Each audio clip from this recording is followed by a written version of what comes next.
नमस्कार, next eyes Hindi के HOD अंक में आपका स्वागत है।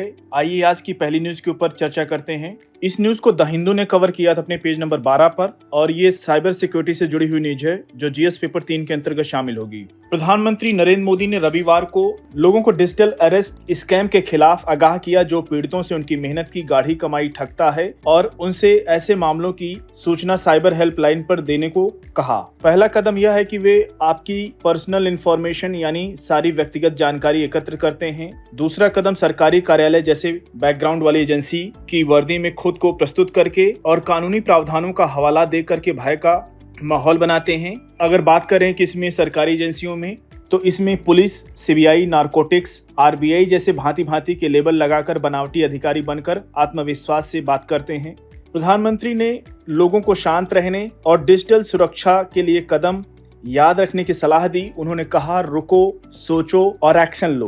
पीड़ितों को ऐसी घटनाओं की सूचना राष्ट्रीय साइबर हेल्पलाइन 1930 पर देनी चाहिए और cybercrime.gov.in पर शिकायत दर्ज करनी चाहिए।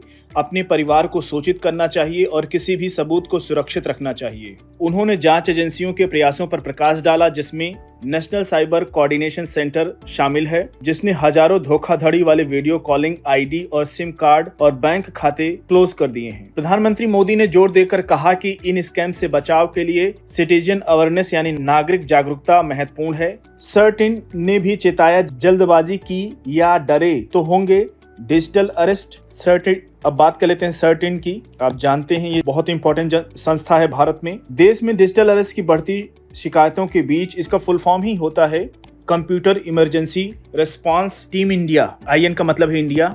साथियों, अगली न्यूज की ओर बढ़ेंगे। इस न्यूज को द हिंदू ने कवर किया था अपने पेज नंबर 8 पर और इन्वायरमेंट सेक्शन की न्यूज है जो जीएस पेपर 3 के अंतर्गत शामिल होगी। दिल्ली के बैड एयर क्वालिटी के ऊपर ये पूरी न्यूज है।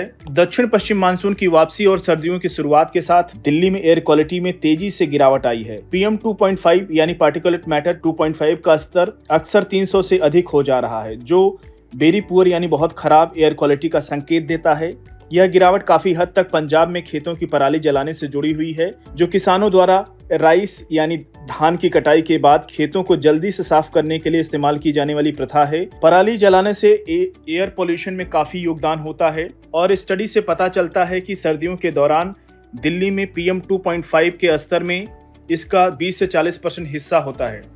दिल्ली के एयर क्वालिटी में अन्य प्रमुख योगदानकर्ताओं में वाहन से निकलने वाले एमिशन यानी उत्सर्जन PM 2.5 का 18% और सेकेंडरी इनऑर्गेनिक एयरसोल का 32% और बायोमास बर्निंग का 24% योगदान शामिल है। इन डेटा को आप लोग याद रखिएगा। सल्फर डाइऑक्साइड और नाइट्रोजन ऑक्साइड जैसे गैसों से बनने वाले सेकेंडरी इनऑर्गेनिक एरोसोल मुख्य रूप से दिल्ली के बाहर से आते हैं। कुल मिलाकर बात करें तो जबकि पराली जलाना एक उल्लेखनीय कारक है, दिल्ली की एयर क्वालिटी की समस्याओं का एकमात्र कारण नहीं है। संकट का समाधान करने के लिए पॉल्यूशन यानी प्रदूषण से व्यापक रूप से निपटने के लिए कई राज्यों के समन्वित प्रयासों की आवश्यकता है। अब इससे जुड़ा हुआ मेंस में भी क्वेश्चन पूछा जा सकता है तो आप इन बिंदुओं का वहां पे उल्लेख कर सकते हैं। प्रीलिम्स में क्वेश्चन तो बनता ही बनता है।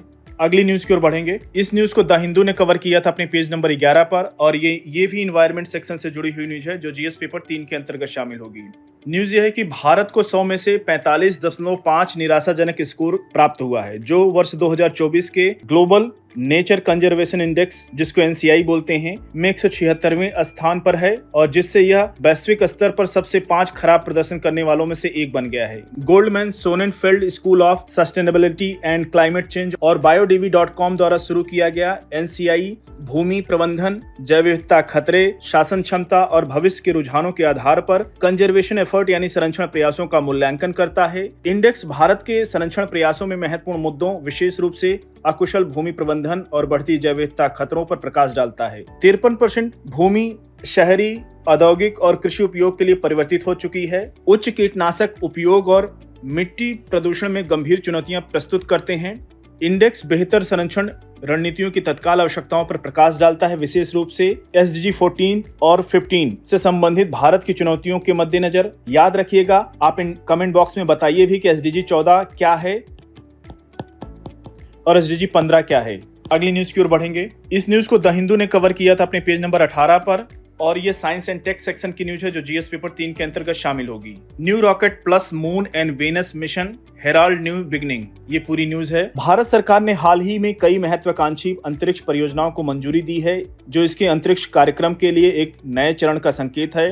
प्रमुख पहलों में गगनयान, मानव अंतरिक्ष उड़ान कार्यक्रम के अंतर्गत कई मिशन शामिल हैं जिसमें एक अतिरिक्त मानव रहित उड़ान की योजना बनाई गई है और इन मिशनों NGLV यानी नेक्स्ट जनरेशन लॉन्च व्हीकल के विकास के लिए महत्वपूर्ण धनराशि आवंटित की गई है। आने वाले उल्लेखनीय मिशनों में वीनस का वैज्ञानिक अन्वेषण शामिल है जिसे मार्च 2028 में लॉन्च किया जाना है और चंद्रयान 4 एक सैंपल रिटर्न मिशन है जिसे वर्ष 2027 तक लॉन्च किए जाने की उम्मीद है।